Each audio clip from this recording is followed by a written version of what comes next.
Time is precious, and so are our pets. So time with our pets is extra precious. That's why we started Dutch. Dutch provides 24/7 access to licensed vets, with unlimited virtual visits and follow-ups for up to 5 pets. You can message a vet at any time and schedule a video visit the same day. Our vets can even prescribe medication for many ailments, and shipping is always free. With Dutch, you'll get more time with your pets and year-round peace of mind when it comes to their vet care. Hello and welcome to episode 261 of the Clean Energy Show. I'm Brian Stockton. I'm James Whittingham. This week, thorium nuclear reactors. What are they? Who's making them? Are they safer? And am I getting enough thorium in my diet? As LA rebuilds from their recent wildfires, a new report suggests it would be quicker and easier to rebuild if they eliminate any natural gas infrastructure. Now, if they could just eliminate the recent trend of McMansions, they'd really have something. We look at the longest range EVs on the market. There are some that will take you from the Gulf of Mexico all the way to the Gulf of America, Brian. Pittsburgh Airport is putting a massive solar panel array on a former landfill. What used to be a pile of garbage is now a massive power generator. The chairman of this new venture? Oscar the Grouch. All that and more this edition of the Clean Energy Show. And Brian, 2 weeks ago, we were lamenting the snow. Yeah. And then this weekend that just passed, it was almost 30 degrees, into the 80s. And I'm going to talk about sort of some negative effects of that in a moment because things burned. I was really looking forward to that spring when we just have the windows open in the house. Yep. But it went instantly from having the windows closed so we could have the heat on, and then, having them closed to have the air conditioning on. And then, it was zero overnight last night. It went down to freezing. Did it? Oh, no, I got to check my bedding plants. Yes. I kept my windows open overnight and cooled the house down to 16 Celsius, and then I didn't have to turn on the air conditioning the next day. So it worked out pretty well, but it almost didn't. I was thinking, I didn't want to turn on my air conditioning. God, I used to use it 4 days a year, and now it's getting crazy. No, and I don't know. I end up using it more than I want to. So also, last week we were talking about batteries and EVs, and you're going to talk about that later on as well, like what's the long range now for electric vehicles and so forth. And I said, well, the rule of thumb, especially around here where we live, where it gets quite cold, buy the biggest battery that you can afford for a car. Like this sort of just makes sense. Get the biggest range that you can afford, and that's going to be the most comfortable for you. And I made a reference to televisions because that does happen. I'm a bit of an expert in home theater, in home entertainment, in home video, that kind of thing. So, that does happen sometimes where people ask that question of, how big of a TV should I get? So I said this last week. I said, get the biggest battery you can afford for a car, and for a TV, get the biggest one you can afford. And what I was making reference to is that there are these guides on the internet. So my brother bought this out. So I just wanted to sort of clarify this little thing that I said offhandedly last week. But if you look on the internet, people will have these guides and these formulas to figure out how big your TV should be. So if your sitting distance is 6 feet, then your TV shouldn't be bigger than this, or what, it's all nonsense. You just get the biggest one you can afford, unless it's in a room where you don't want a giant TV to kind of, dominate the space. But I've never understood that. And I've never understood why when you go to the movie theater, the whole reason you go to a movie theater is for the big screen experience. Yeah. And yet most people tend to sit near the back. Yeah. Like 2/3 of the way back is considered prime seating at a movie theater. And so Australia, there was just an election in Australia, and it sort of turned out similar to what happened here in Canada. I was surprised by that. I didn't really know what was going on. Australian politics, if you're wondering, because I know we have listeners in Australia, they don't always make it up to where we are. Yeah. Unless things are bad. Yeah, we hear bits and pieces. But I didn't know that Trump had an effect down there too. Sort of the anyone who sort of resembled his style. Yeah. Sort of has been kicked out. There's some exceptions, of course, but it's good to see. It's good to see that the mostly pro-climate administration is going to continue, because the other alternative was not going to do good things. Yeah, so here in Canada, the Liberals were reelected, and in Australia, it was the Labour Party reelected, and in both places, it was kind of expected the Conservatives would be taking over. And our new Canadian Prime Minister, as we speak, as we record this, is in the White House, and we are praying that he doesn't get Zelensky'd, which is a new verb, that into the English language. Okay, so this past weekend, heat wave hits our little place here in Canada. And 2 weeks after snow, it was hot and things were burning, which surprises me. But I looked and there was a grass fire. You know how we talked about how I said that one day this whole place where I'm living could go down because we have a pipeline field? Yeah. That is a long corridor that goes on forever. And at the end of it is the refinery, which has trains, and the trains create sparks. Well, that's exactly what happened on the weekend. They created a spark and there was a fire just adjacent to my neighborhood, which is kind of a suburb of an old suburb, but a suburb of the city. And it burnt, fortunately, in parallel to the suburb. But everyone on my local Facebook group of the community here said, you know, I haven't heard this before, do your fire mitigation because, you know, you need, like I was saying, you have to cut down the shrubs here on the prairies of all places. Like it's not just forests that burn, but there's shrubs and grasses and weeds, and it went up. And it happened in 3 other places, Brian. It happened on the James Smith Cree Nation, where evacuations occurred and 3 homes were lost. That is a First Nation here in Saskatchewan, and as well as the Cowessness First Nation, where there was no structures lost, were no structures lost. And I went back in time and I looked at the humidity, and it was 15% Saturday afternoon. Yeah. And that's one of those things that you look for now is wind and low humidity. No, and I happened to check that for some reason. I saw that on my phone or something. I saw the humidity was super low that day, but very, very cold. And then suddenly it was super hot. I mean, I guess not dissimilar to the LA wildfires, which happened in January. Like essentially, this is the very start of spring for us, and we're getting fires already. So the Palisades fire, the relative humidity was 10% or even lower, perhaps, depending on the location. 12% for the Fort McMurray, Alberta fire, which was in the late teens, and that was very destructive to that city. And they had it was at the same time of year, Brian. It was almost the exact same time of year. It was the first couple of days of May. And it was temperatures approaching 30, which was very high and abnormal for them. It's abnormal for us. I think the normal is 17 Celsius here, although we get variations up and down quite easily here. And yeah, so that's what happened. So one of these days, and hear me out here, because I think it's going to happen. I think it's going to hit structures. It's going to hit a fence. The fence is going to light the house on fire. It's going to be high winds. The only thing that I have in my favor is that we don't usually have high winds from the east when it's dry and hot, because that would blow it from the train tracks here. But I think sometime this century it's going to happen. That sort of scenario is going to happen even here. But we are in danger, and I'm looking at things differently now as far as my, shrub protection, because the weeds in the pipeline grow literally bigger than I am. They're 6 feet tall. Yeah. And you can't cut them the normal way. You can't take a weed whacker and cut them. You cheat something, not a chainsaw, but, the next best thing. Yeah, I may have said this on the podcast, but I once used a chainsaw on the weeds in our backyard. They had just gotten out of control in a certain area. They were 4 feet tall, and I literally used a chainsaw to cut them down. Why did you have a chainsaw? For little tree stuff. It's a little electric chainsaw. Oh, okay. It's not for serial killing or anything. Not a huge one, yeah. Okay. I was watching The Price is Right at the gym because the old people there, and when I say old people, they're probably my age. Yeah.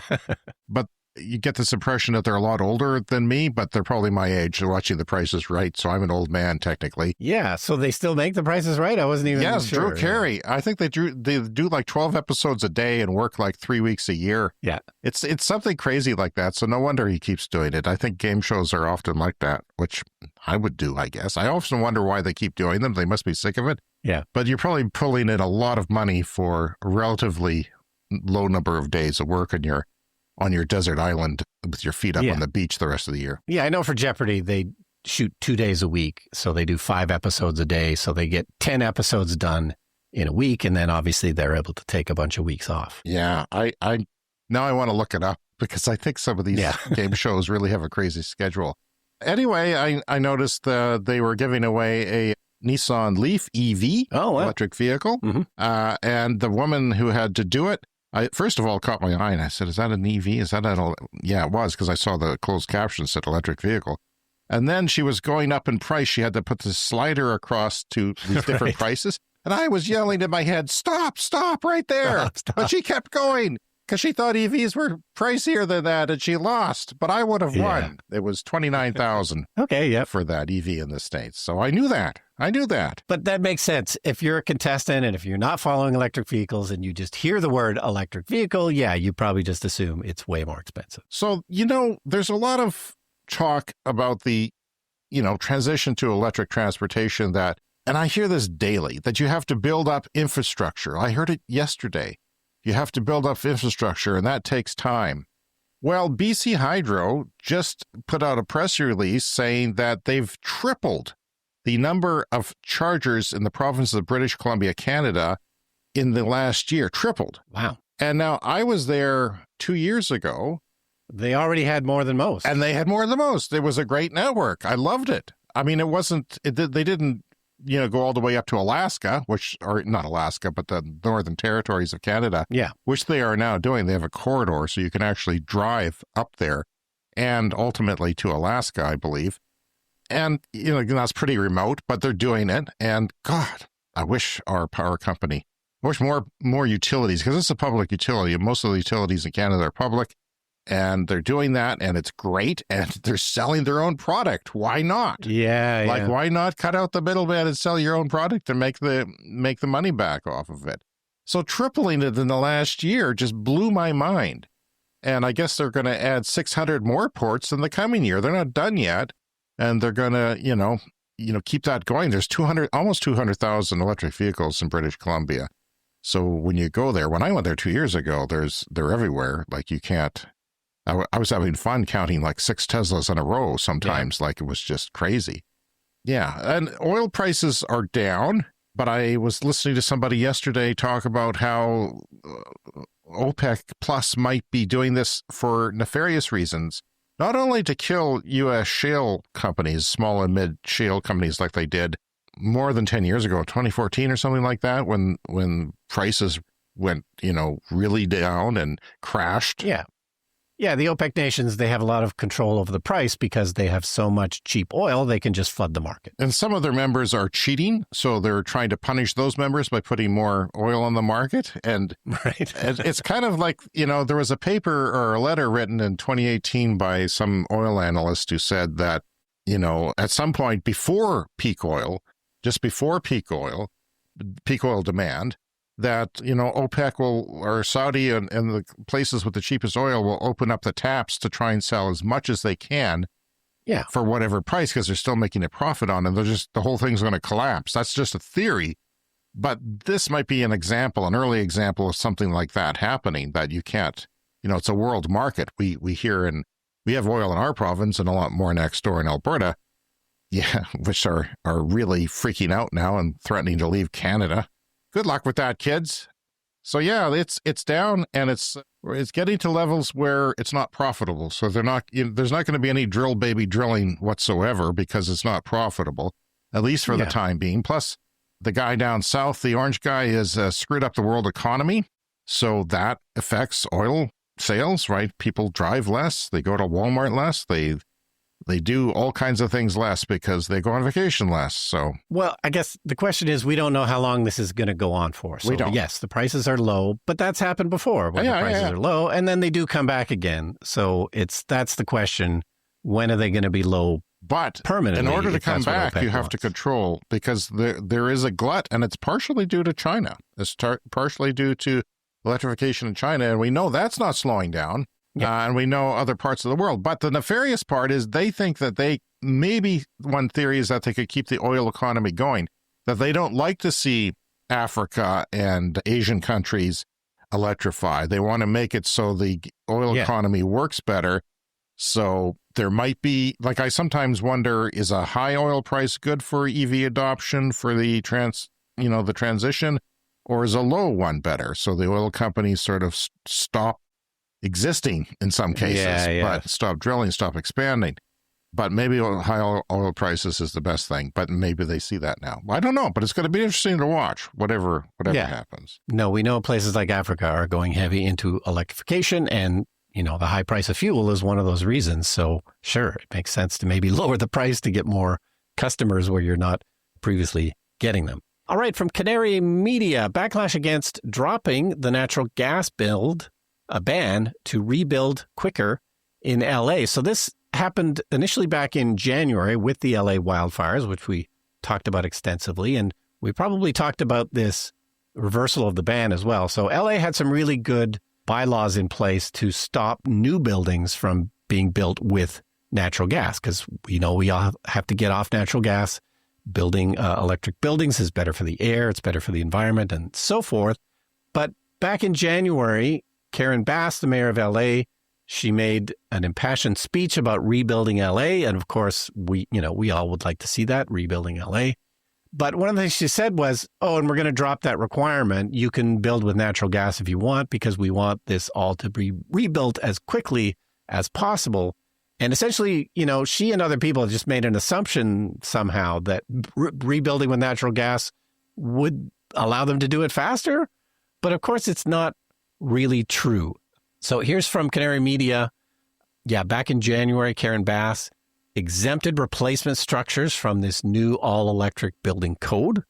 In LA, buildings accounted for more than 40% of LA's carbon pollution in 2022, more than any other sector. That surprises me. That seems like a place where cars, transportation would be the biggest. But is it air conditioning, or is it the building? Is it constant renovations? Is it the giant mansions? What is it? Yeah, good question. I'm not sure. But the buildings in LA are a quarter of California's total emissions, which is wild. You might expect to hear that from Canada when we have to heat these very cold buildings. But yeah, because I'm surprised by that. Yeah, much warmer climate. And then, even AC, I don't think they typically use as much AC as we might in the, it's a pretty, the temperature is, tempered.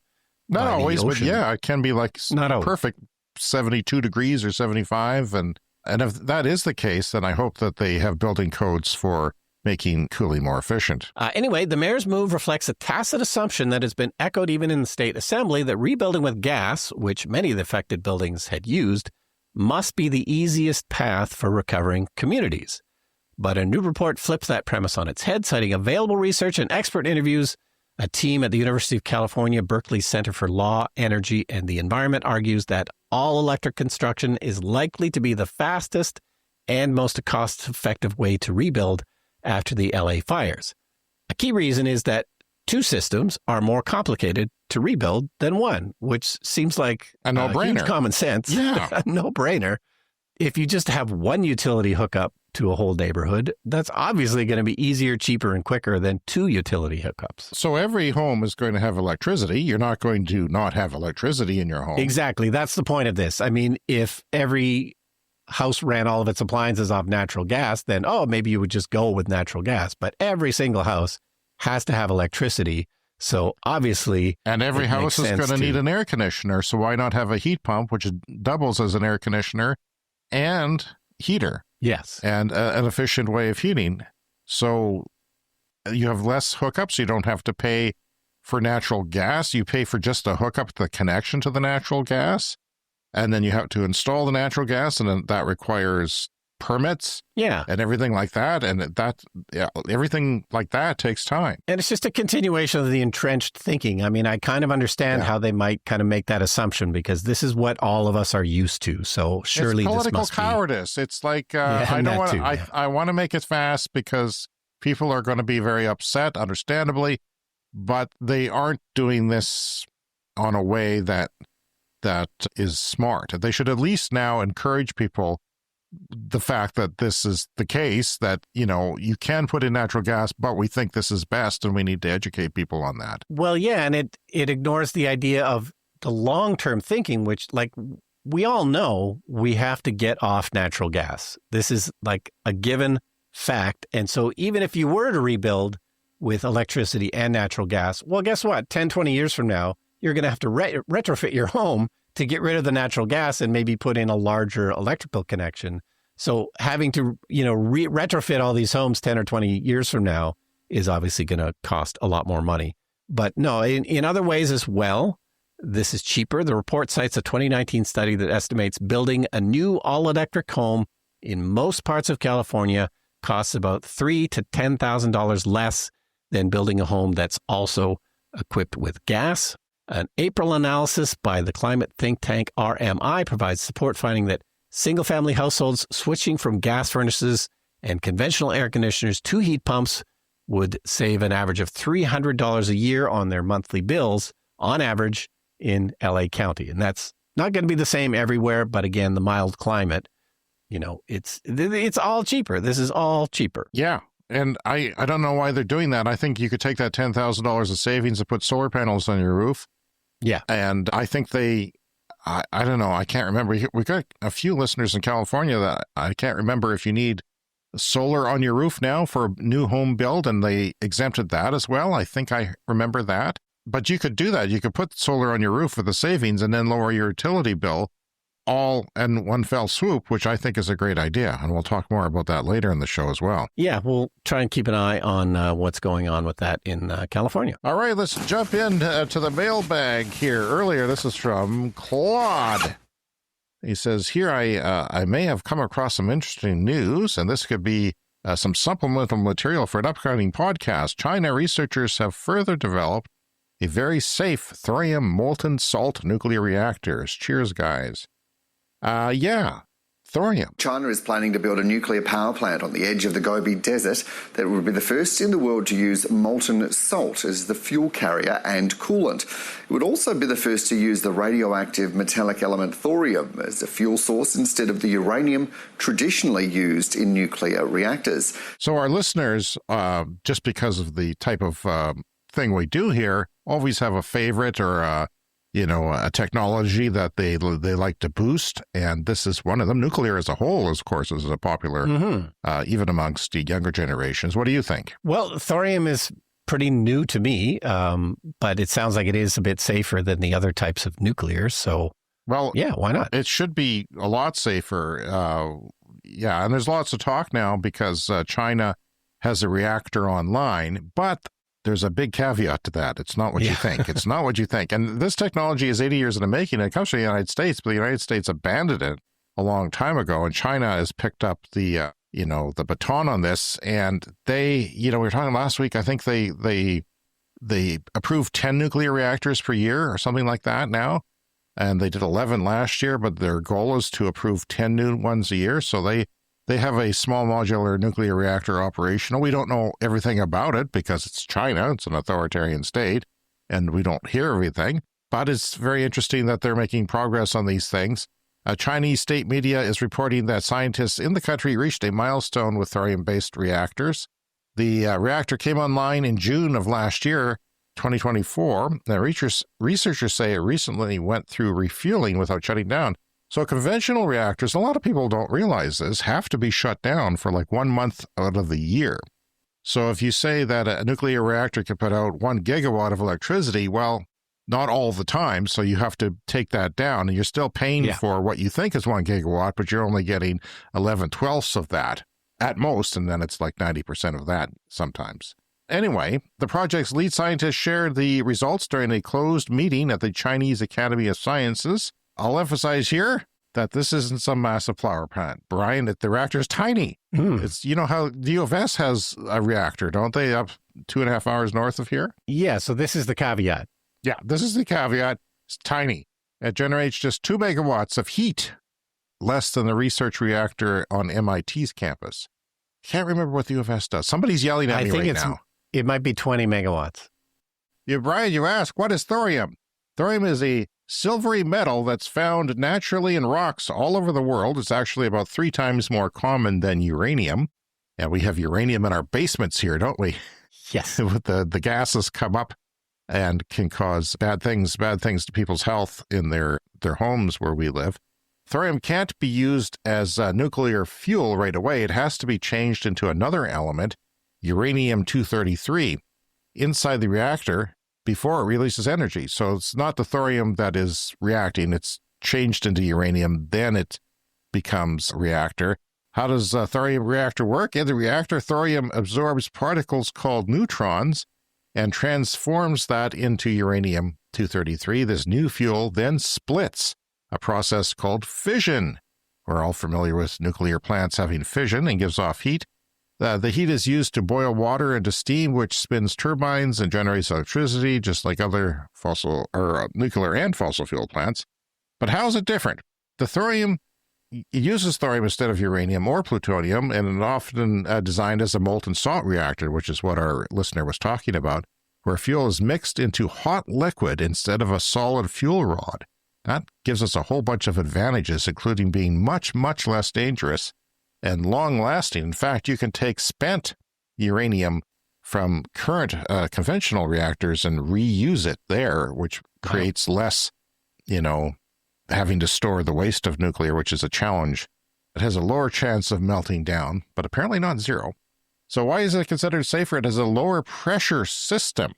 A lower pressure system. It doesn't use high pressure steam, so there's less chance of explosions. And, Brian, I like that. Yeah. That's a lot better when there's less chance of explosions. Not a big fan of explosions. No.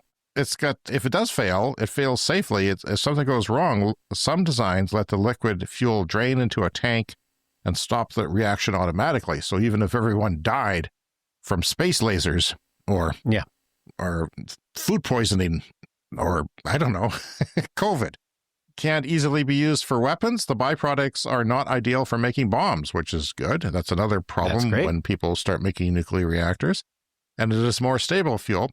Thorium doesn't react as dangerously as uranium in emergencies. So why aren't we using thorium already? Most nuclear technology was developed during the Cold War, when making weapons was a big goal. So uranium and plutonium were better for that. And there was lots of refining of that so that we could blow everyone up. Thorium reactors are still being tested and improved, and building a new reactor design takes a lot of time and a lot of money, but China can just say, do it, and they do it. Thorium reactors offer a new and potentially much safer way to create nuclear power. But Brian, of course, we need to decarbonize the world's electricity grids in 10 years. So I don't see one coming to our neighborhood anytime soon. Yeah, well, again, it's that thing of if I had to build some kind of a power plant, solar, wind, and batteries is so simple. I'm not sure why anyone's going down these more complicated paths. All right, from Electrek, Pittsburgh Airport is turning a landfill into a solar powerhouse. And I like this story just because I like the idea of putting solar panels on a landfill. Yeah. That's really all they're doing here. There was a big field of sort of a mound of garbage. Every city has at least one of these. I have one by my house as they turned it into a park, and they're finally starting to plant trees around it. It's like 100 years old. It's small, but we toboggan on it with the kids. I've had to see the chiropractor. It's a pretty serious toboggan hill afterwards. But I go for walks there now because they created a path, which seemed like a no-brainer. And then you go have nice elevation changes because of the trash you're walking on. It's all harmless. Yeah, so a few interesting things in this story. Pittsburgh International Airport already is the first airport in the U.S. to be fully powered by a microgrid, which is interesting. It's weird because it's natural gas. Why do you need your own microgrid from natural gas for the airport? Having said that, the UK airport that went down, that was a major problem. The major problem was the power. The power went out for days. Yeah, and that was, a transformer blew up and the whole airport went down. Yeah, well, I guess your microgrid could go down too, so. Sure. Well, plane could crash into it. But yeah, so it is partly powered by natural gas, but they do have solar panels, and now they're adding a bunch of more. They're adding 11,216 panels to the already existing array, so it's an additional 4.7 megawatts. That's enough to cut around 5 million pounds of carbon emissions annually. This expansion is going to sit on 12 acres of land that used to be a landfill adjacent to Pittsburgh Airport's 8-acre solar array, which they already have, which has nearly 10,000 panels. So we're adding another 11,000 to that. This new and old infrastructure just off the airport exit from I-376 supports the airport's 23-megawatt solar and natural gas microgrid that was launched back in 2021. So it's not quite online yet. This is going to be 2027 when it's fully operational. So this is interesting because we know that some air travel is going to electrify. There are small planes that exist now. They're developing medium planes, medium range, short hop flights for passenger jets. That takes a long time to get certified. But we know they're coming because they exist. And the economics are there because it's a lot cheaper to fly that way. at least for the time being. I mean, one day I hope to see, hydrogen or some sort of powered non-fossil fuel jets, right? Yeah. And it does say in the story that they are looking at doing sustainable air fuels in the same area as part of the same microgrid. So I've heard bad things about that. I have to research it more, but yeah, there's a lot of negativity about that because they're not really sustainable. Like if you grow crops, that's not really sustainable. You can grow more crops in the same land, but it's still using a lot of energy that way. But airports, well, my point was that, maybe you want to fuel these planes with the solar that's available at airports, right? Yeah. Even when it's just smaller, because it'll take an awful lot of power, more than a solar farm can have in that area. But there's a lot of land on an airport. To have a crisscrossing 2 runways like we do, that's a huge area of land. It takes up the area of a town, or a medium-sized town practically. So there's lots of unused land there that you could put solar panels on. The problem is you don't want them reflecting the sun into the pilots, right? But a lot of solar farms now are on movable. They're on a single axis, to follow the sun. So at least they could know what the dangers would be for that. Yeah, or instead of pointing them south, maybe it'd be better if you point some east and some west, like that kind of configuration. So I'm sure it can be done, but it's a no-brainer. Airports have tons of land that is between the runways. So it makes total sense. Yeah, I think we'll see that at an airport or 2 in Europe. I think maybe they're already talking about doing that. There's probably an example or 2 out there. So last week, Eric wrote in about his need for an EV to go 320 miles round trip. So he goes skiing from the Bay Area to Tahoe up to 30 times a year. And he wants a longer EV, doesn't want to stop. His wife doesn't want to stop. So I suggested this Chevrolet Silverado pickup truck with up to 492 miles of range, or that's 800 kilometers for the rest of us outside the United States. And I thought we could take a look at the longest range EVs out there for people like Eric who think they need a long range. And I know there are a lot of people who are not making the transition because of that. But let's look at what is available right now. And we know, Brian, that whatever's available now is going to improve. There's going to be a lot more options available. But this is what's available right now. Next week, next month, next year could be a totally different story. But this is what we have. The Lucid Air Grand Touring. This is a sedan with a maximum range of 512 miles, or 824 kilometers. Yeah. So you could throw some skis in there, Eric. Aren't people like Eric, Yeah, I'm not sure what the storage is like, but I'm assuming, I always like those cars that had a ski pass-through in the back seat. Yeah. That would be amazing. So that's an incredible range, but of course, that is still an expensive car, over $100,000, I believe. And the Silverado is not cheap either. It's got a huge battery, and it's not the most efficient vehicle out there, but people love them. Like the reviews love them. Everyone loves them. The only criticism is that it's not as efficient as it maybe could be.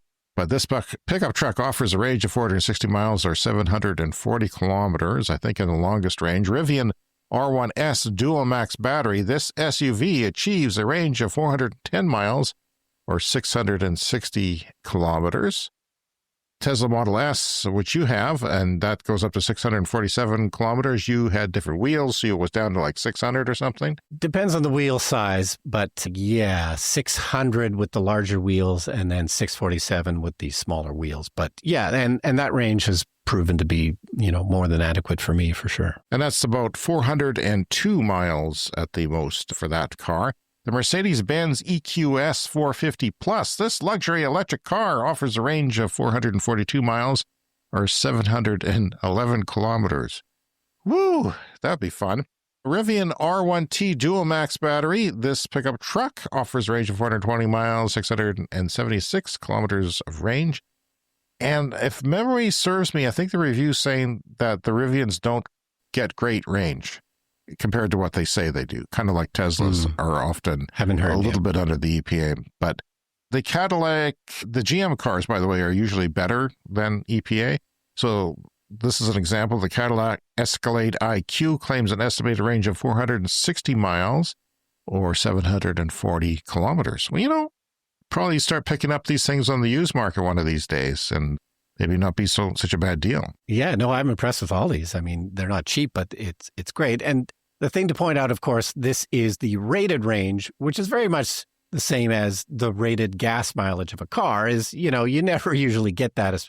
And with EVs, it's on the highway when you don't get that range. EVs do better in the city and worse on the highway, which is the opposite of gas cars. Yeah, and that's something to keep in mind. I think they will give you the highway range, and if you don't, and you're thinking about buying a car, there's people out there, good people like Out of Spec, which will, and State of Charge will do tests in good conditions. But yeah. Yeah, and evdatabase.org, which is the site we used to mention, they do those kind of testings, and they'll also do different temperature testing as well. So they'll do a city range and highway range in the summer, and then they'll do city and highway in the winter, and they'll give you all those figures. Then the winter range is nothing what our winters are like, by the way. It was still a minus 10 Celsius or something, which is nothing. Oh, how horrible is that? That's like spring to us.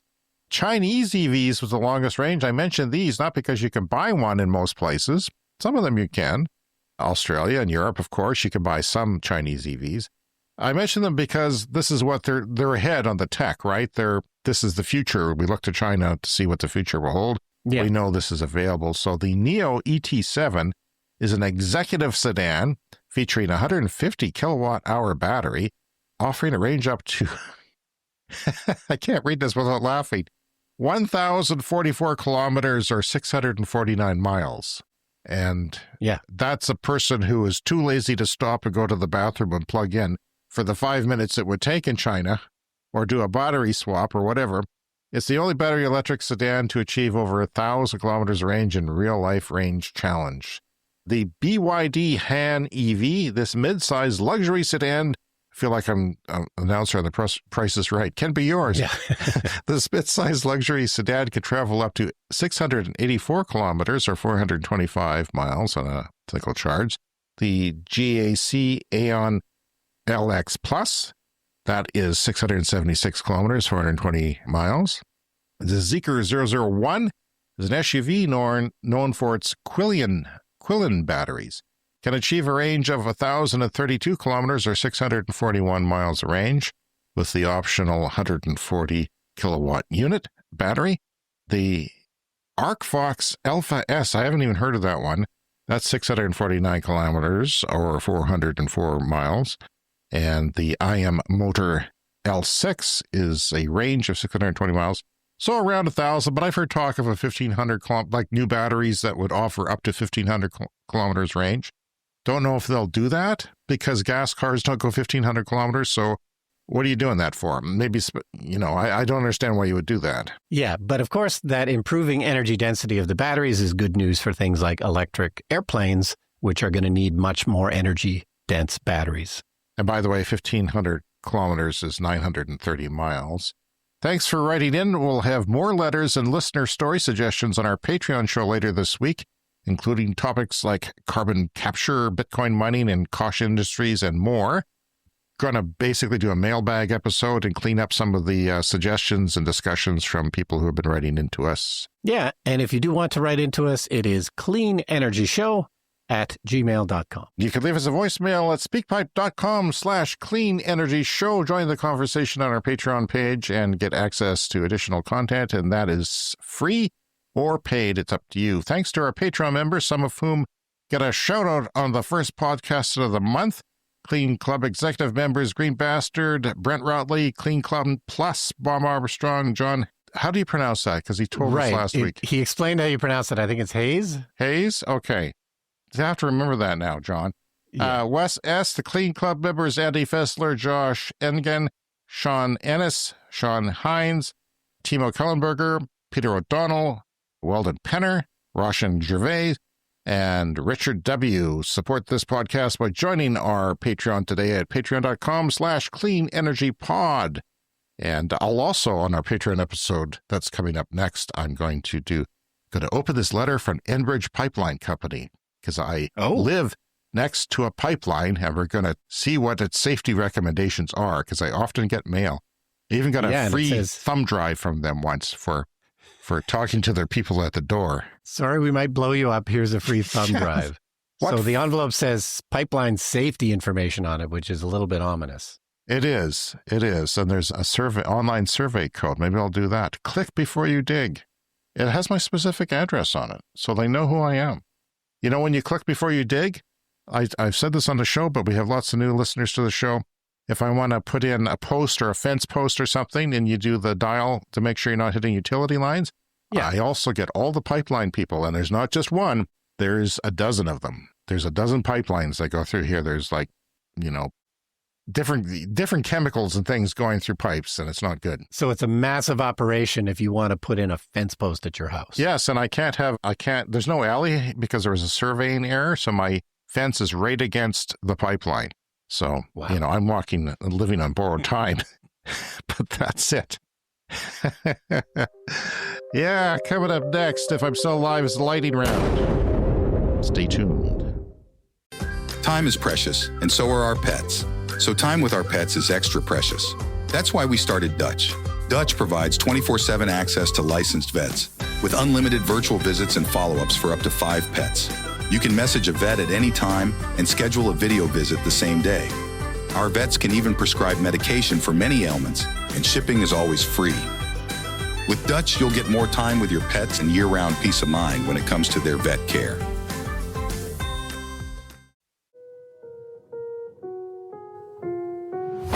It's time for the lightning round. The lightning round is a fast-paced look at the latest headlines in climate, clean energy, and transportation. Brian, the show's going by too fast this week. I'm lamenting it being over. It's a good thing we have a Patreon episode coming up. Time flies when you're having fun. Pakistan, home to 240 million people, executing a grassroots solar revolution, which we have discussed on the show many times. It installed 15 gigawatts of capacity of solar last year. And their peak demand is only 30 gigawatts. So the most the grid gives, was done in solar last year alone, say at noon on a sunny day across the country, would give you half of what the grid needs. And the crazy thing is, it's not large solar farms. It's on homes. It's on factories. It's on businesses because the grid is so terrible there and prices are increasing, and unreliable grid too. And if they were working on thorium, they'd have 2 megawatts and then something bigger maybe 10 years from now. Oh, Brian burns the nuclear industry. Ouch. That story's on CNN if you want to see it. The Chinese autonomous driving technology company WeRide and U.S. ride-hailing giant Uber Technologies have expanded their partnership to offer robotaxi service in 15 additional cities in international markets, some of them in the Middle East, over the next few years, including Europe and the Middle East. Big week, Brian, for robotaxi news, okay? I don't know if it's because Tesla is testing in Austin or going to launch something in Austin and people are speeding up. They're worried about it. I don't know if they're worried about it. I'm not worried about it. I don't think Tesla's going to have anything that great anytime soon. I think it's going to take a while before they get up and running. But yeah, that's happening. And Uber is teaming up with May Mobility to deploy thousands of AVs, autonomous vehicles, in the United States. So we talk about Waymo all the time because Waymo is kind of at the forefront, and you were seeing Waymos in your recent trip to LA. But yeah, May Mobility, which is someone we haven't really talked about. I'm sure we mentioned them a few years ago, but right now they are actually getting up and going with Uber. So Chinese startup Momenta partners with Uber as well to launch robotaxi service in global markets. I guess the name of the story here, the headline, is that Uber is getting big on autonomous vehicles because they have 3 partnerships here in different parts of the world. They're seeing that. And you've got a picture of the May Mobility vehicle, and it looks a bit like the robotaxis I saw in Los Angeles with the sort of extra machine on top and little extra sensors. Right. So that's the LiDAR that goes on top. Chinese startup Momenta partners with Uber, and that will launch a robotaxi service in Europe next year. So, yeah, that's from China EV News. You can see the link there. India has released a gene-edited rice to its farmers. The government of India has released a gene-edited rice to its farmers.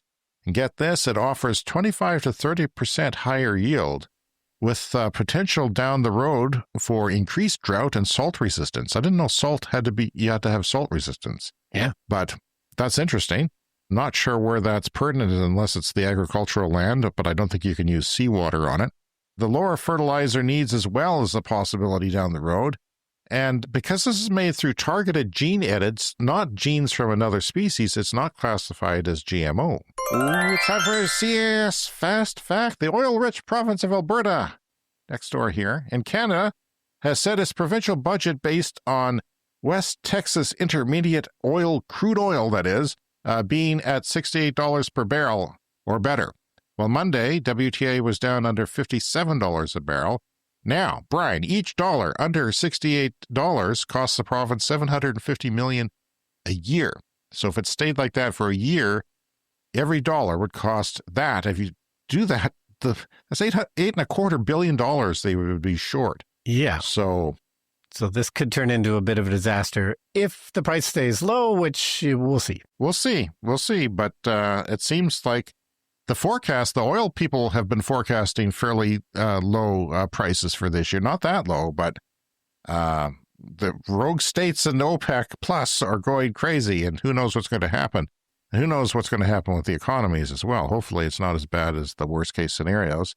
Arval UK leasing companies tested 8,000 EVs across 30 different car brands in long-term use and found that the average battery state of health was 93% at 43,500 miles, and beyond 124,000 miles, the average was close to 90%. Yeah. Would you say 124,000 miles might be the average sort of use for a car before it goes to die? Yes, typically around here, I think that's about what people do before it goes to the junker, so that's not bad. No, I mean, if you're looking at a car like that, that's maybe like my son's car, which is 23 years old, but, it's barely hanging on. Yeah. He's got to try and change the spark plugs this week. We'll see how that goes. Oh, nice. Does he have a spark plug wrench? No. Hmm. He's lamenting the cost of buying one. He has no idea. He's slowly learning what it's like to be us. He hates the fact that I'm liking that.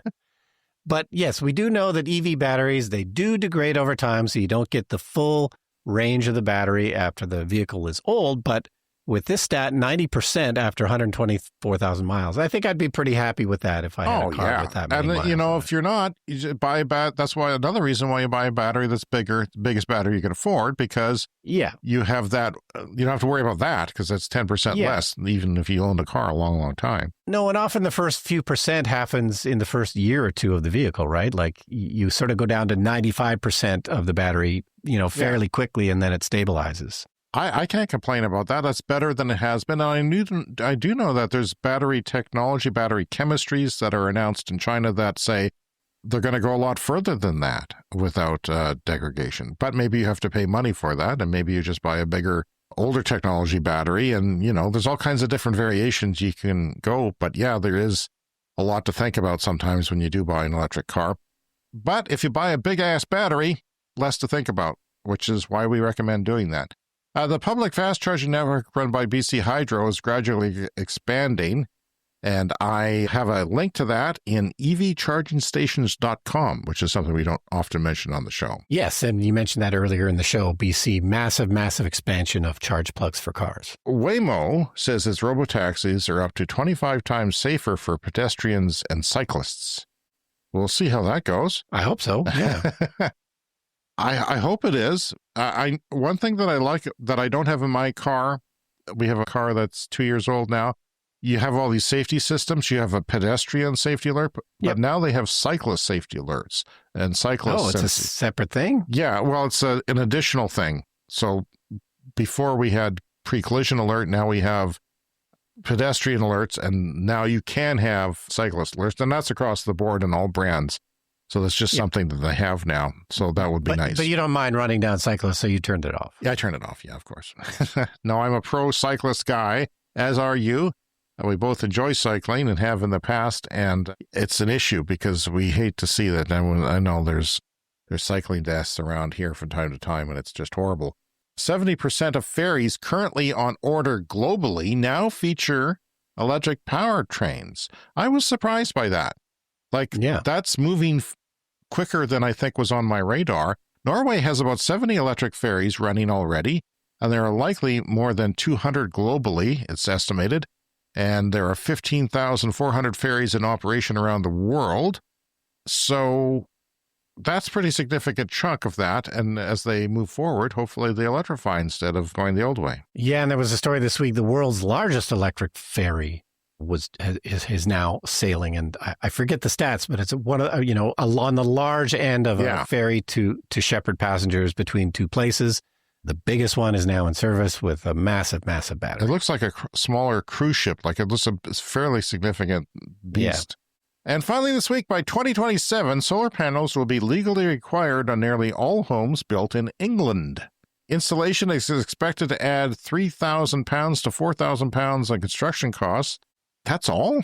That's not bad. That seems low, but that seems low. Maybe it's just like you can have a pretty small system, or maybe it's cheaper when you do it with the house being constructed. I don't know. But it could save homeowners over $1,000 annual or £1,000 annually on energy bills.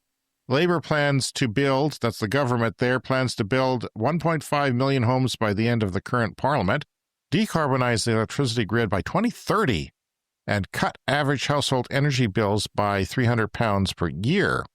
And it drives me crazy. We hear it all the time here that power bills will go up if we put more solar out on the grid.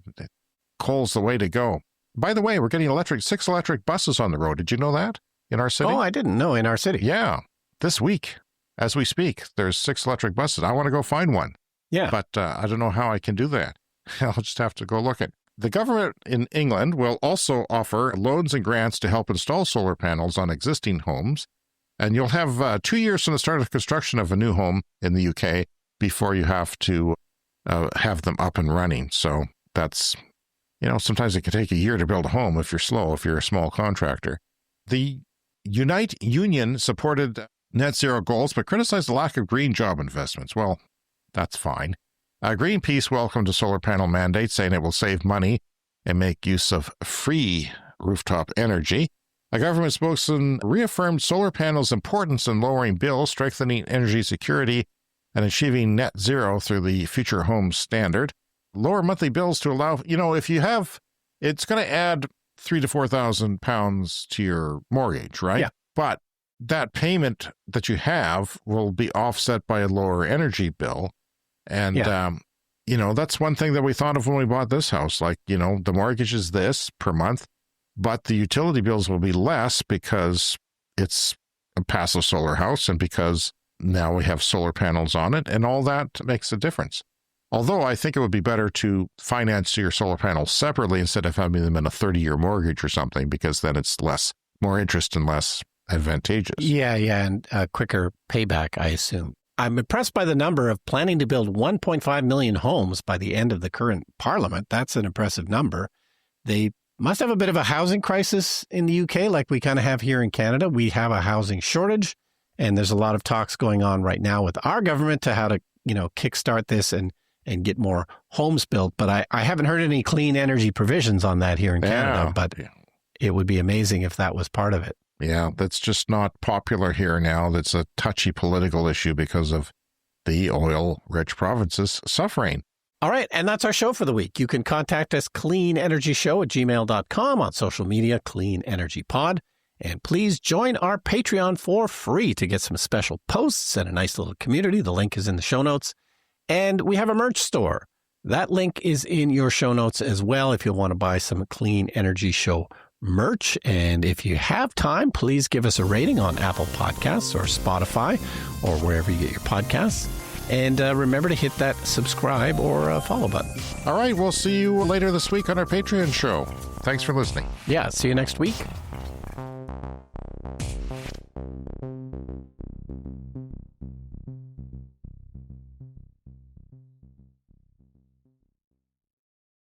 Time is precious, and so are our pets.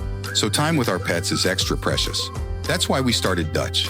Dutch provides 24/7 access to licensed vets with unlimited virtual visits and follow-ups for up to 5 pets. You can message a vet at any time and schedule a video visit the same day. Our vets can even prescribe medication for many ailments, and shipping is always free. With Dutch, you'll get more time with your pets and year-round peace of mind when it comes to their vet care.